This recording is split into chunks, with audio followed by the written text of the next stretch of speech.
No último episódio da temporada Apenas Faça, nós estudamos a respeito do chamado que Jesus nos faz. Hoje, no episódio número 2, nós estudaremos a respeito das características que um verdadeiro discípulo de Cristo deve ter. Chega lá, vamos escutar o Play na Lição.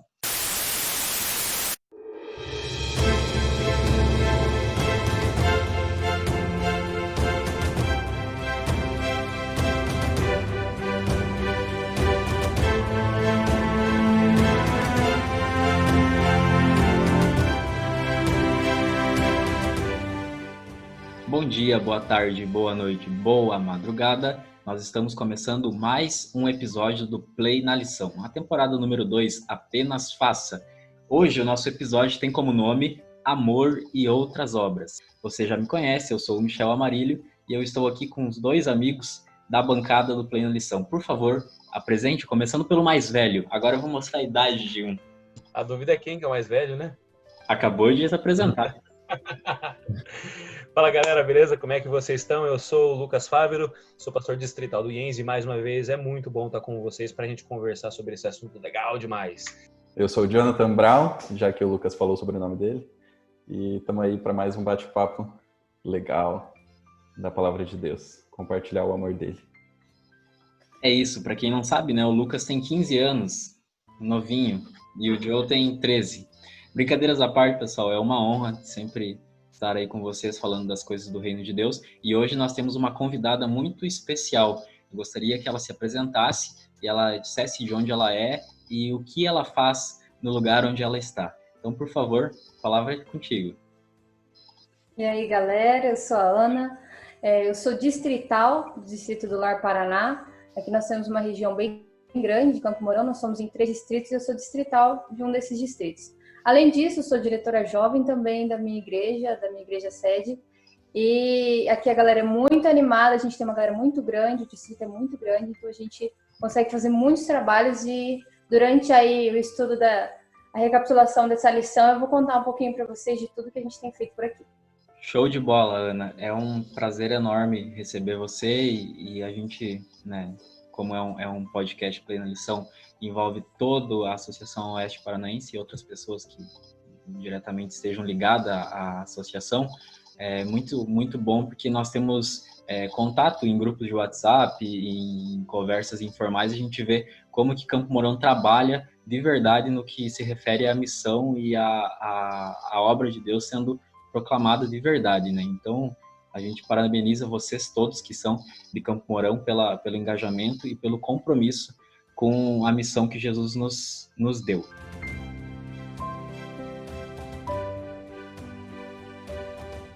No último episódio, a gente conversou com o Rodolfo, o pastor Rodolfo, nosso chefe, o departamental jovem da associação, e nós conversamos a respeito da característica do chamado que Jesus faz para nós sermos discípulos. E hoje nós estudaremos a respeito das características que esse discípulo deve ter. Galera, a primeira coisa que a gente precisa entender, e assim, eu acho que o título do nosso episódio, ele resume bem aquilo que a gente vai conversar hoje. A gente vai falar sobre uma das principais, talvez a principal característica de um verdadeiro discípulo, que é o amor. Mas a pergunta que eu quero te fazer para a gente começar esse nosso bate-papo é, você sabe o que de fato é o amor?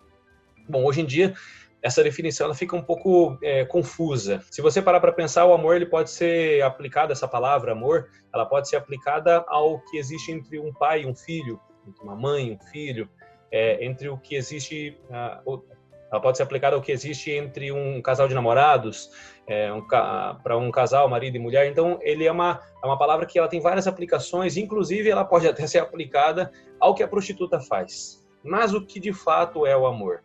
A melhor forma da gente tentar entender esse conceito é olhando para a Bíblia. E você sabia que no idioma em que a Bíblia foi escrita, o Novo Testamento mais especificamente, o grego koiné, a versão popular do grego, nós tínhamos 4 palavras para amor. Dessas 4 palavras, 3 delas aparecem no Novo Testamento. E a quarta palavra, ela aparece em uma tradução do Antigo Testamento para o grego.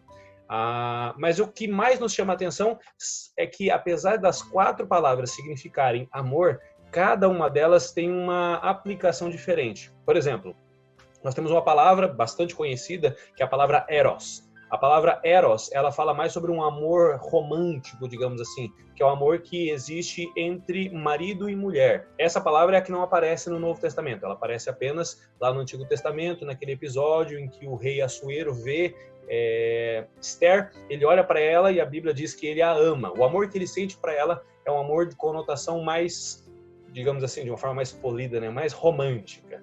Bom, essa é uma das definições. Só que existe uma bem conhecida, que é a palavra filéu. A palavra filéu, ela fala sobre um amor que é aquele amor que existe entre irmãos. Veja, já são definições diferentes. Mas a palavra que mais nos chama a atenção é uma palavra, e talvez você já tenha ouvido várias vezes falar sobre ela, é uma palavra que aparece em um texto, que eu quero pedir para o meu amigo Joe ler para a gente, que é um texto que está lá no Evangelho de João. Esse texto está em João, no capítulo 13, no verso 35. E aqui nós temos uma dessas 4 palavras aparecendo, e essa palavra é aquela que a gente vai conversar bastante, fique tranquilo, não vou falar o nome dela agora, mas a gente vai destrinchar bastante o significado e a aplicação dessa palavra. Então, o texto é João, capítulo 13, verso 35. Só lembrando nossos ouvintes e assistidores no YouTube, a nossa versão a gente usa a NVT, é a nova versão transformadora.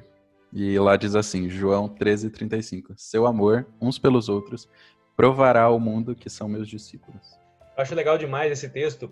O Evangelho de João, na verdade, ele faz uma conexão muito interessante. Você tem um outro texto lá em João 17, que é a oração sacerdotal de Jesus. E em João 17, Jesus ele continua na mesma linha de raciocínio, que é o seguinte: a forma como nós nos relacionamos, o amor que nós temos uns pelos outros, ele mostra para o mundo quem é Jesus. E a nossa função de discípulos de Jesus, o discipulado é você levar Jesus aos outros. E uma característica fundamental é justamente você amar os outros. A pergunta é, que tipo de amor é esse aqui? A palavra aqui em grego é o termo para amor ágape. Das 4 definições que nós temos sobre amor, eros, filéu e stergo, que eu acabei não mencionando, mas dessas 3 a gente não vai falar, a gente vai gastar tempo falando sobre ágape. E Lucas, o que é o ágape? O ágape é o amor incondicional, é o amor abnegado, é o amor capaz de se esvaziar e se entregar em prol dos outros, e é sobre esse amor que a gente vai conversar aqui hoje. Isso aí, Lucas. Nós temos 4 definições, né? O Lucas foi mostrando uma por uma aqui. Lemos também o João, capítulo 13, verso 35. E eu gostaria de que a gente colocasse algum tempinho aqui para que a gente pudesse demonstrar a prática desse verso aqui.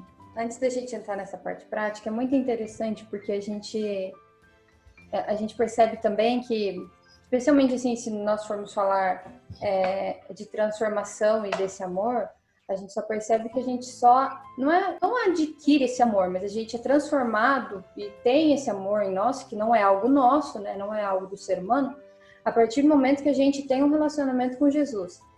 Eu acho que isso é muito importante para a gente entender que o amor ágape não surge, por exemplo, como amor eros, que é o que eu tenho pelo meu marido. Ele surge a partir do momento em que eu conheço Jesus e eu me relaciono com Jesus. Isso que é o mais importante. Não é só, eu leio a Bíblia e acho que é o suficiente. Não, é o relacionar com Jesus. E aí sim ele vai transformar nosso coração. E eu tenho uma situação muito prática, e eu sempre cito ela, e eu acho que a minha mãe às vezes até fica brava comigo, e todo mundo já sabe. Quem conhece minha mãe hoje não acredita que ela é a mulher que ela foi. E ela era uma mulher muito nervosa, muito estressada. E hoje ela foi transformada por Jesus. Então, ela tem a abnegação que eu invejo, ela tem aquela mansidão, aquele amor pelo próximo. Então, é um negócio assim...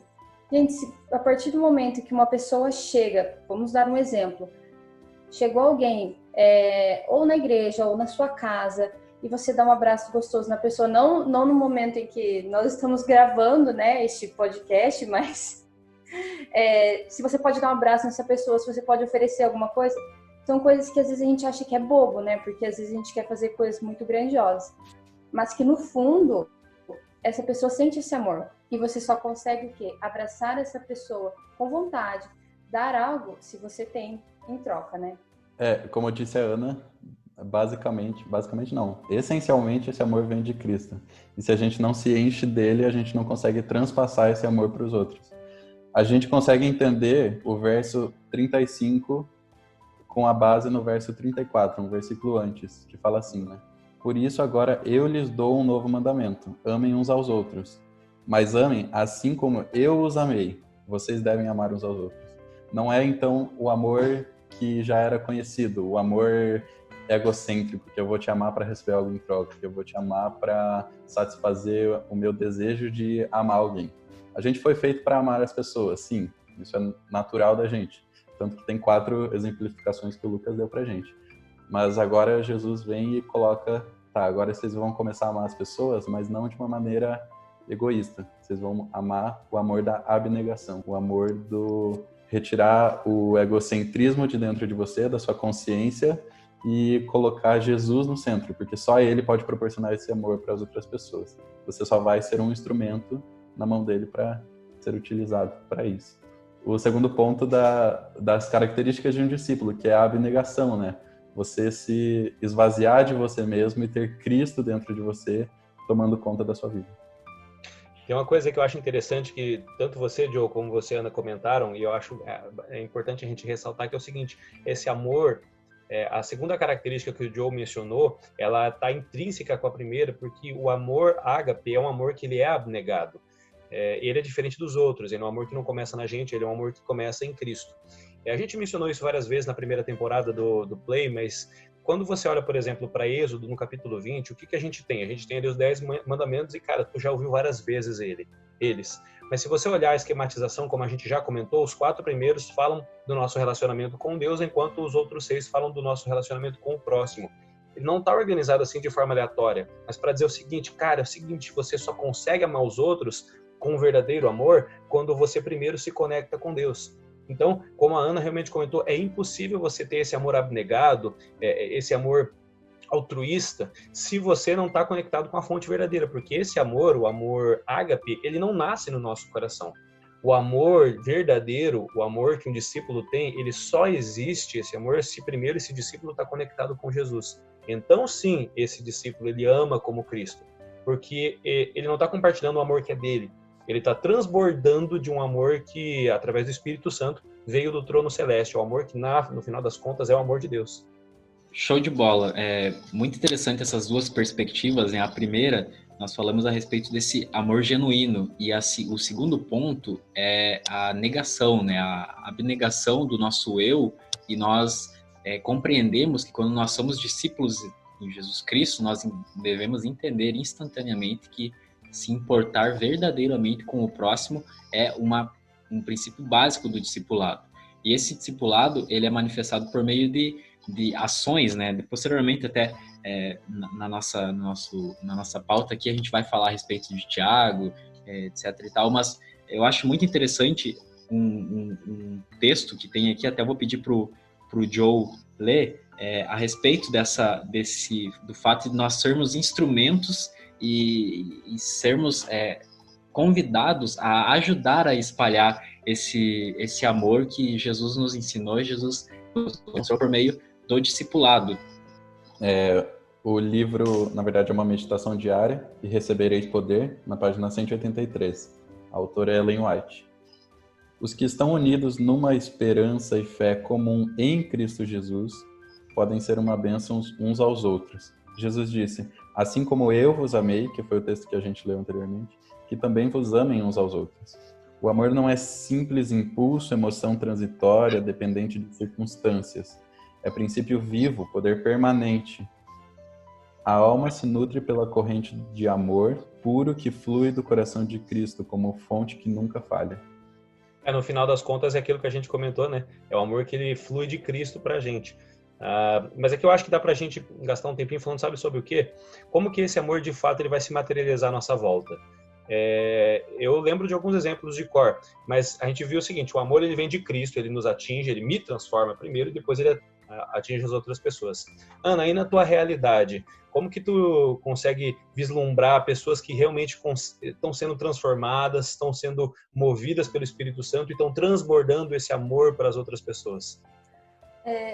A gente aqui, na verdade, a gente vê cidades muito grandes que fazem ações assim incríveis, especialmente com pessoas que realmente necessitam, pessoas que estão nas ruas.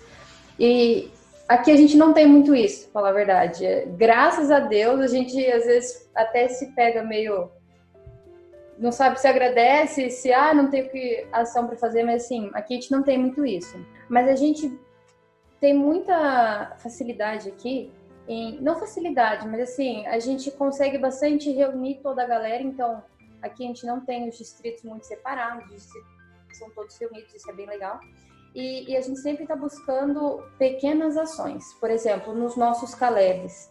A gente, não sei como são os Calebs em outras regiões, mas em todos os Calebs que nós já fizemos aqui, a gente sempre buscou uma família especial para que a gente pudesse dar o suporte dessa família. E o que a gente aprende? Porque a gente está dando àquela família coisas que muitas vezes algumas pessoas que estão trabalhando não têm. Teve um caso do nosso Caleb, onde a gente praticamente construiu a casa da família em pouquíssimo tempo. E tinha um casal que estava participando com os filhos.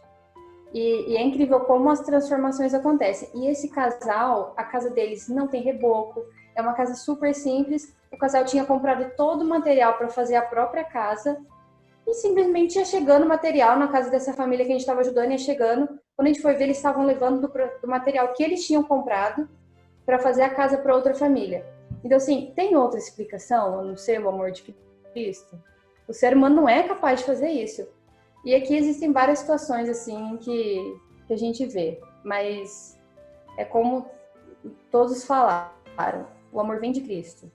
E às vezes a gente nem precisa de grandes ações para ver isso, né?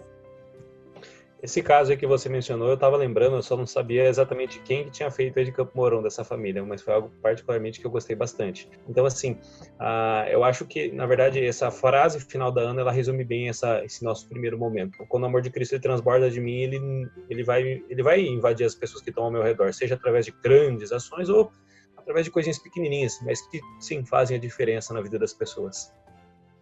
O mais interessante disso tudo é que, como bem a Ana comentou, né, ainda bem que Campo Mourão não tem muitos moradores de ruas, não tem muitas pessoas que realmente estão passando por situação de miséria total, no que se refere a não ter o que comer, por exemplo. Isso, né, uma realidade de Campo Mourão é muito boa. Cascavel também, aqui onde eu resido, é uma realidade muito boa também nessas questões. Mas aí é que tá.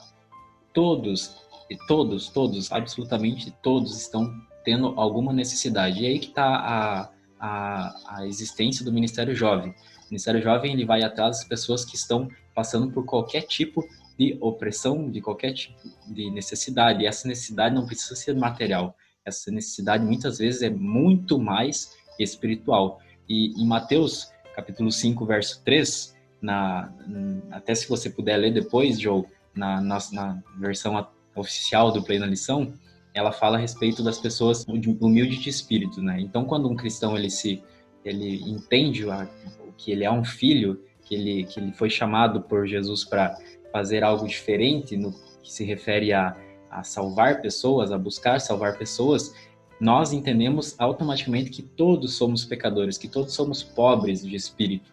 E essa pobreza faz com que a gente busque pessoas para mostrar que elas também são pobres e falar para elas que Jesus Cristo tem uma solução, que Jesus Cristo realmente vai nos salvar e vai fazer com que tudo isso acabe um dia. E a pergunta que eu faço para você que está nos ouvindo, aqui na minha realidade não tem o que fazer, as coisas estão boas, ninguém está sofrendo materialmente. Meu amigo, tem muitas pessoas sofrendo espiritualmente do seu lado. Dá uma olhada, vê o que você pode fazer, com certeza as oportunidades acontecerão. E, acima de tudo, clame, peça, seja importuno, fale com o Espírito Santo, peça oportunidades. As oportunidades, elas sempre surgem. Então, Joe, se você puder ler o capítulo 5, verso 3. É o Sermão da Montanha, o primeiro sermão de Cristo, em público, né? E ele falou assim, felizes os pobres de espírito, pois o reino dos céus lhe pertence. E esse reino, a gente interpreta não como sendo algo só do futuro. Você começa esse reino aqui agora. Na primeira temporada a gente falou bastante disso. Esse reino, você vai ser feliz quando você entender que nada vem de ti, que as suas obras boas, esse amor não vem de ti. É Cristo que te dá isso, o poder do Espírito Santo te dá isso e o Pai concedendo isso pra gente. O episódio número 5 da nossa temporada, Apenas Faça, nós vamos comentar a respeito do testemunho. porque a partir do momento que nós entendemos a real missão, eu sempre falo essa frase, a partir do momento que nós entendemos a real missão, mas é porque tem muito sentido. Quando nós entendemos que nós somos realmente ministros, somos realmente soldados de Cristo, nós começamos a interpretar as nossas ações no mundo de outra forma. Tanto é que é por isso que Ministério Jovem existe, por exemplo. É um ministério de testemunho. Então, qualquer ação que tu faças aí na cidade onde você se encontra, ou na cidade onde você trabalha, enfim, no lugar onde você está, você tem que entender que você tem um papel muito importante no meio social onde você vive. Eu acho muito interessante um autor até, eu não sei se os nossos colegas da bancada leram, é o Francis Chan, não sei se a Ana já teve contato com ele, mas eu sei que o Lucas e o Joe tiveram contato com pelo menos 2 livros dele. E ele comenta muito a respeito de uma dificuldade que o cristão tem em colocar a sua vida cristã e a sua vida profissional. Isso não existe. Você tem que colocar as duas no mesmo barco, porque é por conta da tua vida cristã que a tua vida profissional vai ser transformada. É por conta da tua vida cristã que você vai alcançar pessoas na tua vida profissional. Então, a partir do momento que a gente entende que nós somos discípulos, repetir a frase, a partir do momento, agora vou mudar, que a gente entende a questão do grande conflito que existe nessa terra e que isso não vai acabar enquanto Jesus não voltar, sempre vai acontecer isso, Satanás querendo nos derrubar, nós temos que colocar ações, testemunhos, coisas diferentes para que a gente possa ser realmente sal da terra. Aí vem aquele somos sal da terra. Onde que eu vou colocar isso na prática? Está aqui. Então, exemplos práticos, testemunhos. Mas lá no episódio 5 a gente vai comentar mais a respeito do testemunho, mas é importante salientar a respeito desse ponto crucial na proclamação do Evangelho.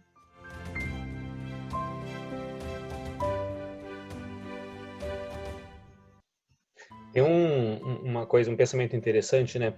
Vai parecer que eu vou escapar um pouco da nossa conversa, mas não vou. Eu vou fazer um comentário aqui para encaixar depois.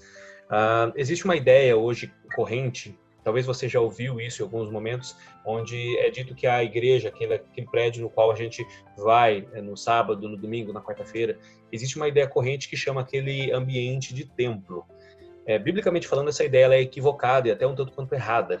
Especialmente porque, segundo a Bíblia, a igreja que a gente vai, aquele prédio, ela deriva de um sistema que é o sistema de sinagoga, e ela abraça, durante a sua evolução, as assembleias que os gregos e os romanos utilizavam. Então, é mais um ambiente de estudo e educação.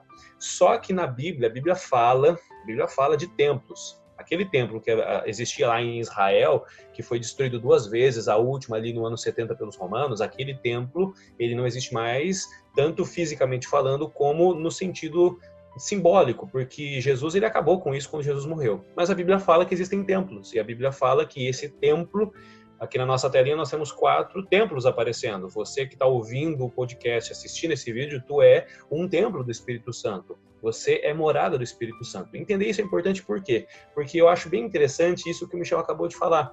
Quando a gente vai para a igreja, a gente costuma colocar ali uma roupinha diferente, sabe?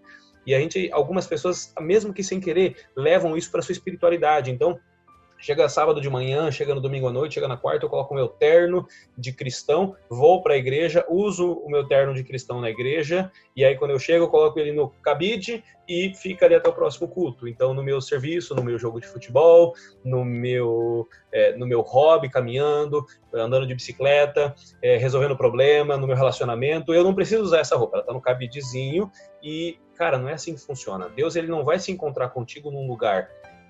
O Espírito Santo quer habitar com você o tempo todo, e entender isso eu acho que é fundamental, porque quando nós permitimos que o Espírito Santo faça morada no nosso coração, a gente vai entender que a gente é cristão em qualquer momento em qualquer lugar que a gente estiver. Lá na lição 5 a gente vai trabalhar um pouco mais isso, mas o amor, e esse é o principal ponto do relacionamento nosso para com o próximo, o amor ele não é limitado a momentos específicos, mas ele precisa existir em todo momento.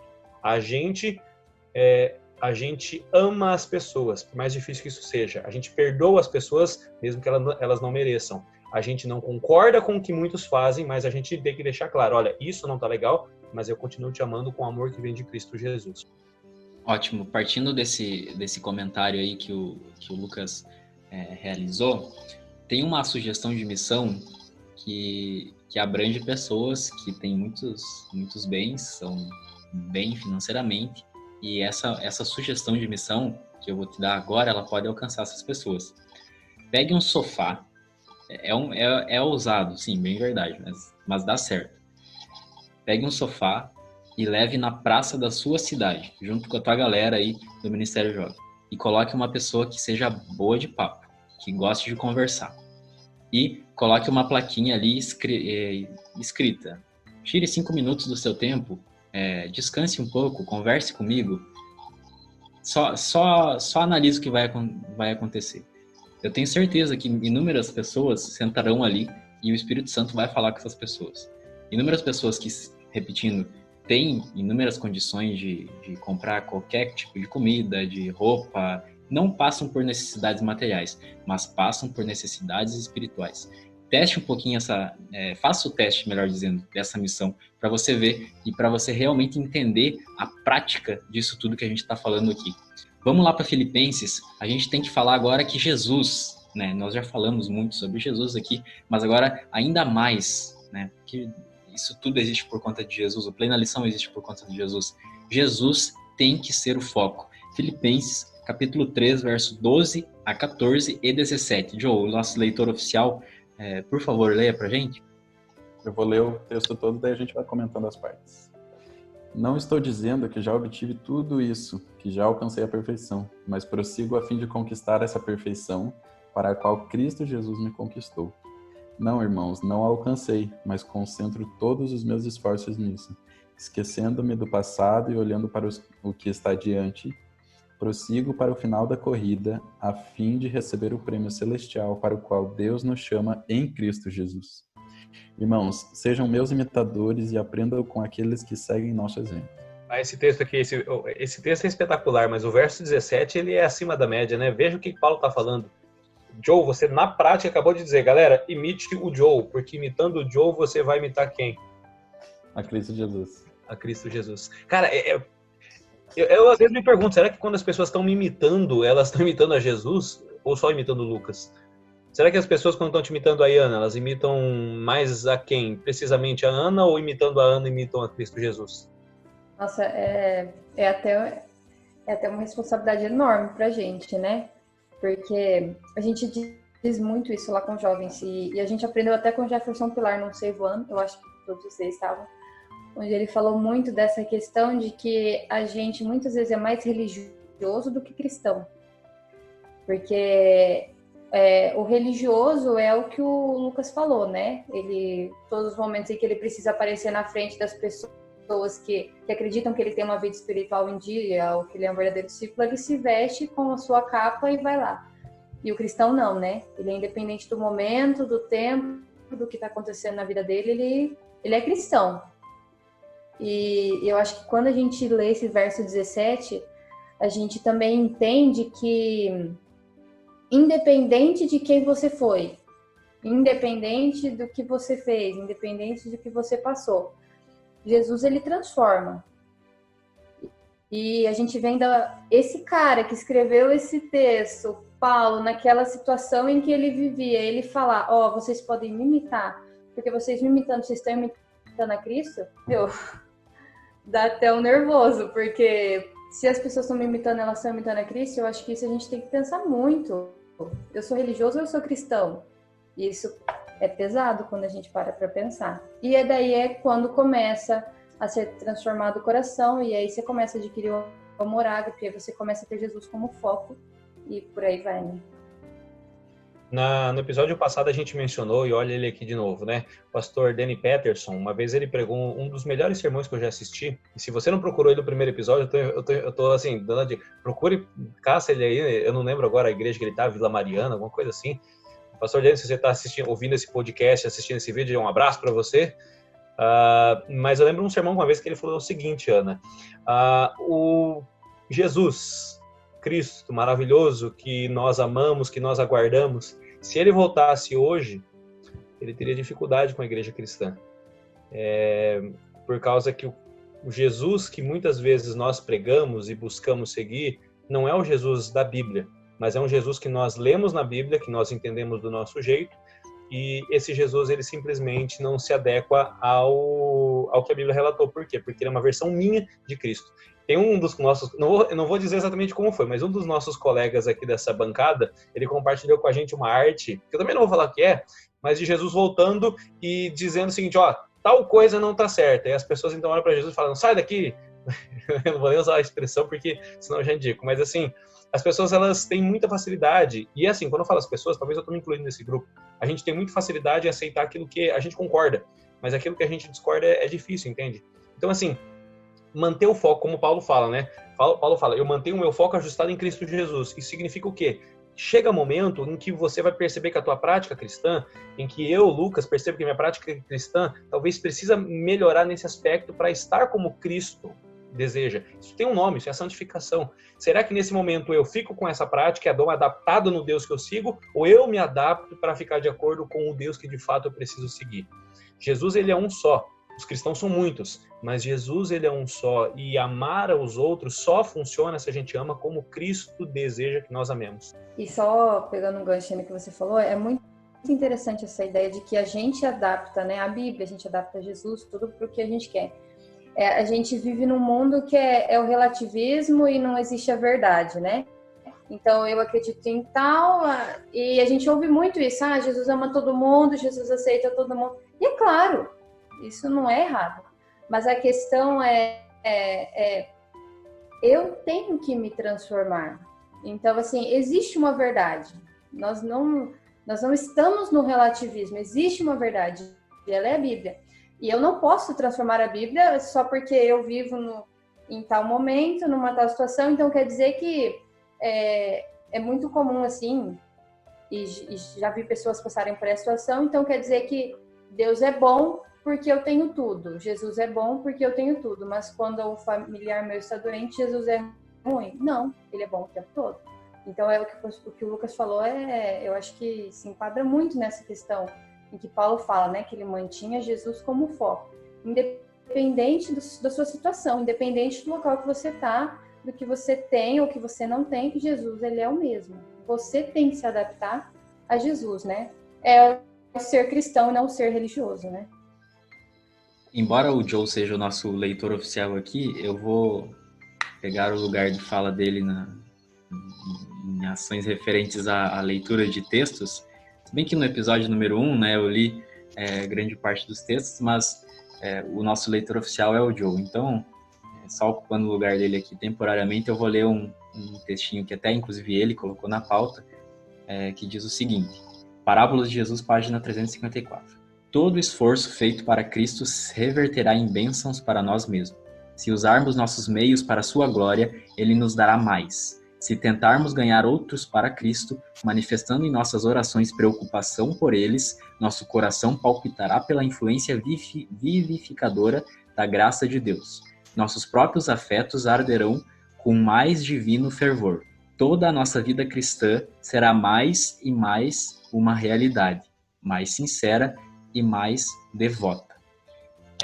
Passo agora a palavra para o Joe e para a Ana e para o Lucas, para dar a última manifestação. Aí nossa conversa está muito boa, mas já está um tanto quanto longa, então se vocês quiserem fazer alguns comentários a respeito dessa lição, e também, Ana, se você quiser mandar abraço, também quiser, por meio dessa tua fala, motivar aí a galera, que embora, né, como o Joe comentou, o Lucas antes comentou, nós estamos em um tempo difícil, nós temos uma pandemia e tal, a missão ela fica até um pouco limitada, mas, enfim, dê aí a sua motivação aí para a galera, mande um abraço, enfim.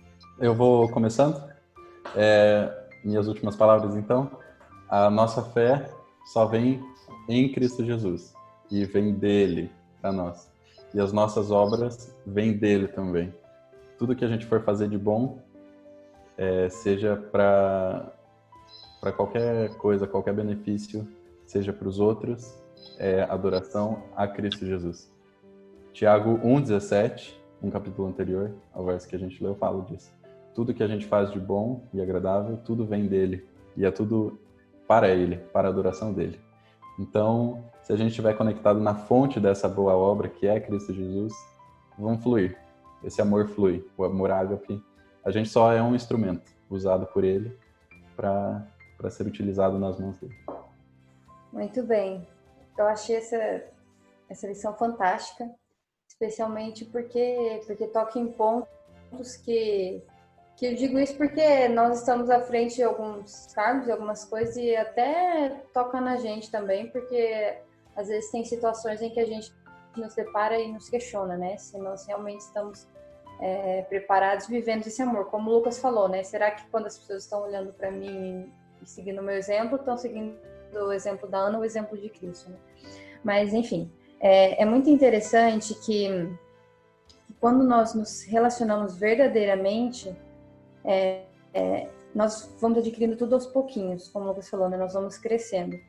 E Ellen White, ela traz aqui no livro Evangelismo, algo que fala é que nós só vamos conseguir crescer espiritualmente se nós realmente nos dedicarmos à obra. Então, independente do que você for fazer, na situação que nós estamos hoje em dia, a gente não consegue fazer muita coisa. E lembrando que é o que o Lucas falou, é uma consequência. Se você tem fé, se você foi transformado, não tem como você guardar para você mesmo. Eu digo por mim, é impossível, você não consegue, você quer expressar isso de todas as formas possíveis. Mas, assim, independente da situação que nós estamos, há sim como você fazer. Seja você conversar com alguém, seja... Gente, pessoas da sua família estão precisando. Pode ter certeza. Se você acha que é porque a sua família não precisa, você está enganado. É quem mais precisa é quem está do seu lado. Da sua família, o seu vizinho. Mas situações muito simples. Se você, aí na sua cidade, você pode doar sangue, você doa sangue, porque é lindo isso e é algo que você dá assim, internado em troca. Se você pode ajudar alguém com alimentos, você pode ajudar alguém da parte financeira, independente do que você for fazer. Se você vai ouvir alguém, Cristo com certeza vai te usar e Ele vai te ajudar nesses momentos. Porque é aquele negócio, quando você tem fé e você aceita a transformação, você não vai conseguir guardar para você, independente da maneira que você vai espalhar isso para outras pessoas. E só terminando, eu queria agradecer a vocês pelo convite. É uma iniciativa excelente, muito boa. Espero que a galera esteja gostando e que Deus possa abençoar muito o trabalho de vocês. Valeu, Ana. Valeu. Obrigado mesmo por ter aceito o nosso convite. E assim, a Ana tem feito um trabalho muito legal ali em Campo Mourão e é uma das figurinhas aí que de vez em quando vai voltar a aparecer aqui também. Então assim, Ana, obrigado mais uma vez. Essa nossa temporada, ela se conecta com aquela primeira temporada do Plena Lição, quando a gente falou sobre o reino. E aqui, se você parar para pensar, o que nós temos? Nós temos o reino e agora o reino na prática através da minha vida pessoal. Isso se chama discipulado. Portanto, quando eu amo, quando eu aceito o chamado, quando eu mantenho meu foco em Cristo Jesus, eu estou sendo um cristão de fato. E o que é um cristão? É um mini Cristo. É alguém que representa Jesus. É alguém que quando as pessoas olham para mim, elas vão ver Jesus antes do Lucas, antes do Michel, antes do Joe, antes da Ana. Eles vão ver Cristo Jesus e como Jesus tem transformado a minha vida e me feito uma pessoa nova diariamente. Galera, valeu por ter acompanhado aí pela tua mídia de preferência aí para podcast. Valeu por ter acompanhado aí pelo YouTube. Valeu mesmo. Um abraço para todo mundo. Obrigado, pessoal. A gente se vê no próximo episódio do Plena Lição. É isso aí, galera. Muito obrigado, Ana, pela pronta aceitação do convite. Saiba que, como disse o Lucas, você estará em outros episódios aí nos ajudando. Sempre lembrando que o Plena Lição é um podcast de todo mundo, da Associação Oeste Paranaense, mas que, muito embora você que não mora no âmbito da Associação Oeste Paranaense, você pode escutar, porque isso aqui surge por conta de uma necessidade que nós temos, que é estudar a Bíblia e aprofundar de verdade no que a Bíblia está querendo nos dizer. Então, repetindo, Ana, muito obrigado. Lucas, Joe, valeu aí pelo papo. E é isso, pessoal. Esse é o nosso episódio número 2, chamado Amor e Outras Obras, da temporada Apenas Faça. Um abraço a todos. Tchau.